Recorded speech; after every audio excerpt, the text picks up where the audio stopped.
নমস্কার বন্ধুরা, আমার ছোট্ট চ্যানেলে আপনাদের সবাইকে স্বাগত জানাই। আজকে দেখুন খুব সুন্দর একটা ভর্তা রেসিপি আপনাদের সঙ্গে শেয়ার করছি। মানকচু ভর্তা।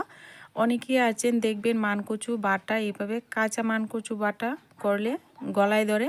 তো আজকে আমি যেভাবে ভর্তাটা করব আপনাদের গলায় একটুকুও ধরবে না। বন্ধুরা, প্রথমে মানকচুটা দেখুন আমি একটু এইভাবে চাক করে কেটে নিচ্ছি। আর মানকচুটা অনেকটাই সারি হয়েছে, তো অনেক বড় হয়েছিল মানকচুটা, খুব মোটা হয়েছিল।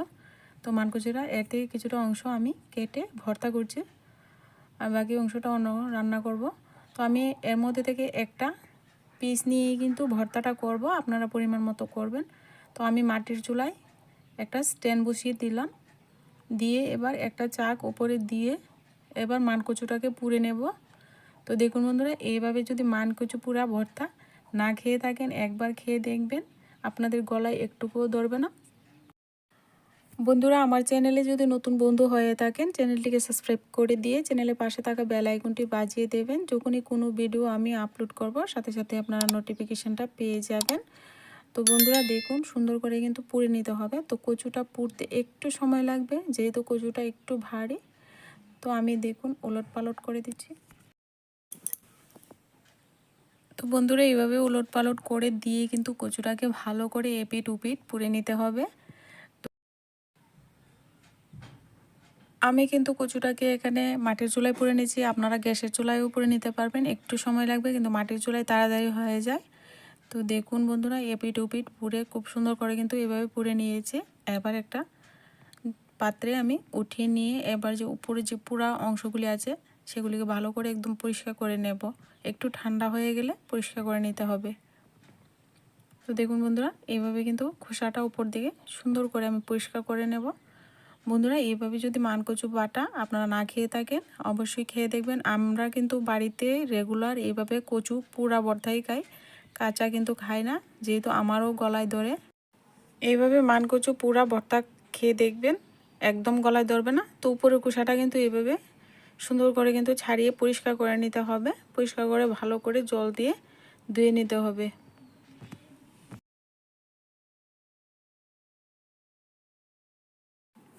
এইভাবে দেখুন কি সুন্দর করে খোসাটা উপর দিকে উঠে যাচ্ছে। তো এইভাবে কিন্তু সুন্দর করে কিন্তু পরিষ্কারটা করে নেবেন, নাহলে কিন্তু ভর্তাটা কালো কালো হয়ে যাবে।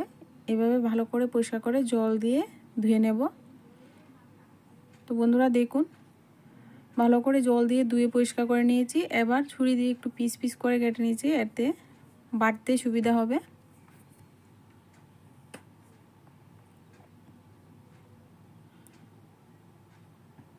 তো দেখুন এভাবে কিন্তু ছোট ছোট করে টুকরো করে কেটে নিয়েছি। তো এবার আমি শিলনোড়া নিয়ে বসে গেছি। প্রথমে আমি এখানে 3টা কাঁচা লঙ্কা আর দিয়ে দিচ্ছি পেঁয়াজ কুচি, আর সাথে দিয়ে দেব একটু সর্ষে। এবার এই সমস্ত উপকরণ একটু বেটে নেব।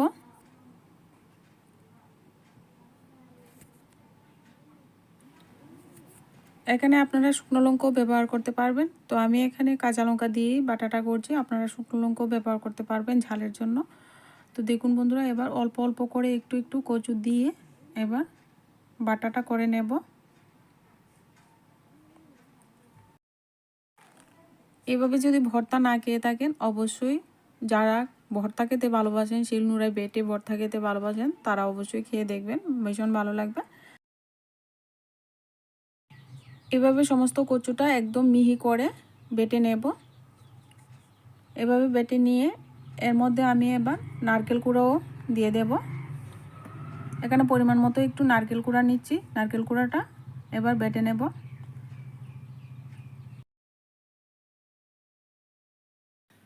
বন্ধুরা, যারা এখনো পর্যন্ত চ্যানেলটিকে সাবস্ক্রাইব করেননি, সাবস্ক্রাইব করে আমার চ্যানেলের পাশে থাকবেন। এভাবে নারকেল দিয়ে মানকচু বাটা অসম্ভব মজার ভর্তা, অবশ্যই একবার বাড়িতে আপনারাও ট্রাই করবেন। তো দেখুন আমি মিহি করে বেটে নিয়েছি। এবার এখানে আমি একটু সর্ষের তেল দিয়ে দেব, আর পরিমাণ মতো একটু লবণ দিয়ে দেব।